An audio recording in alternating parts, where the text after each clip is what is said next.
Defence and space news TV में आपका स्वागत है। आज बात करेंगे भारत क्यों एफजीएफए डील को रद्द कर दिया।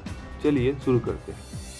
एफजीएफए यानी फिफ्थ जनरेशन फाइटर एयरक्राफ्ट, इसको SU-57 पाक FA T-50 नाम से जाना जाता है।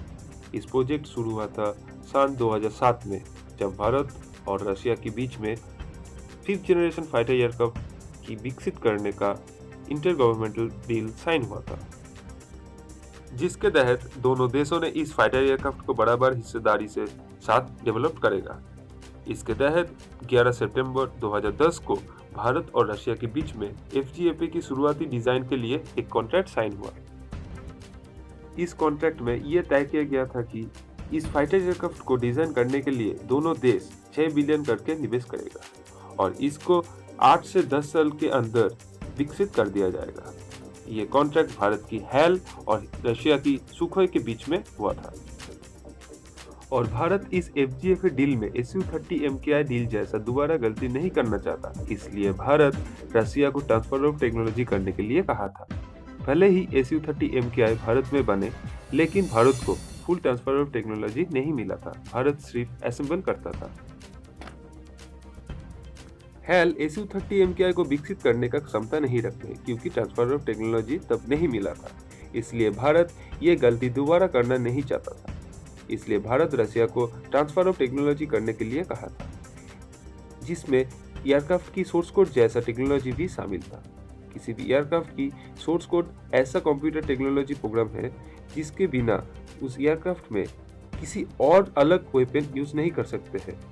यानी कि फाइटर एयरक्राफ्ट की जो सोर्स कोड होता है उसके बिना आप कोई भी खुद का वेपन यूज नहीं कर सकते हैं और अपने हिसाब से कस्टमाइज भी नहीं कर सकते थे। उन एयरक्राफ्ट में सिर्फ वही हथियार यूज करना होगा जो एयरक्राफ्ट का मैन्युफैक्चरर प्रोवाइड करेगा।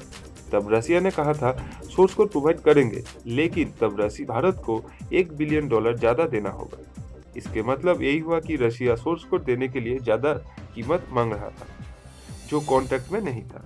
इसके बाद जब पहला प्रोटोटाइप भारत के सामने रहा, तब पता चला कि इसमें स्टेल्थ कैपेबिलिटी उतना अच्छा नहीं है जो होना चाहिए था। इसके अलावा इसकी इंजन भी कमजोर था, रैडर भी उतना अच्छा नहीं था। इसलिए भारत 43 को सुधार करने के लिए बोला था। इसके साथ इंडियन एयरफोर्स चाहती थी इसमें 360 AESA रैडर भी रहे। तब रशिया ने ये चेंजेस के लिए और ज्यादा पैसा मांगा, लेकिन भारत कोई भी पैसा देने के लिए राजी नहीं थी।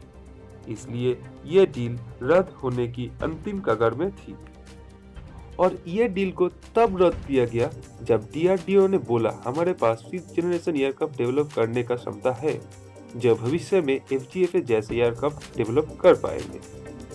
तो देखा जाए एफजीएफए डील रद्द होने की मुख्य कारण ये है कि फुल ट्रांसफर ऑफ टेक्नोलॉजी नहीं मिला था और इस एयरक्राफ्ट का कीमत जरूरत से भी ज्यादा हो गया था। 3 महीने पहले रशिया का एक डिफेंस ऑफिसर भारत में आया था। जब उनको एफजीएफए के बारे में मीडिया ने पूछा, तब उन्होंने बोला भारत अभी दूसरा डिफेंस इक्विपमेंट के लिए ज्यादा उत्साही है। ये सभी डील पूरा होने के बाद ही एफजीएफए डील के बारे में विचार होगा। तो फिर देखने के बाद यही है कि एफजीएफए के साथ इंडिया जाएगा और इंडिया खुद का AMCA फाइटर के साथ जाएगा। अपना राय नीचे कमेंट बॉक्स में दे सकते हैं। अगर ये वीडियो अच्छा लगा तो लाइक जरूर कर दीजिएगा और अभी तक मेरे चैनल को सब्सक्राइब नहीं किया तो जाकर सब्सक्राइब भी कर लीजिएगा। जय हिंद, वंदे मातरम।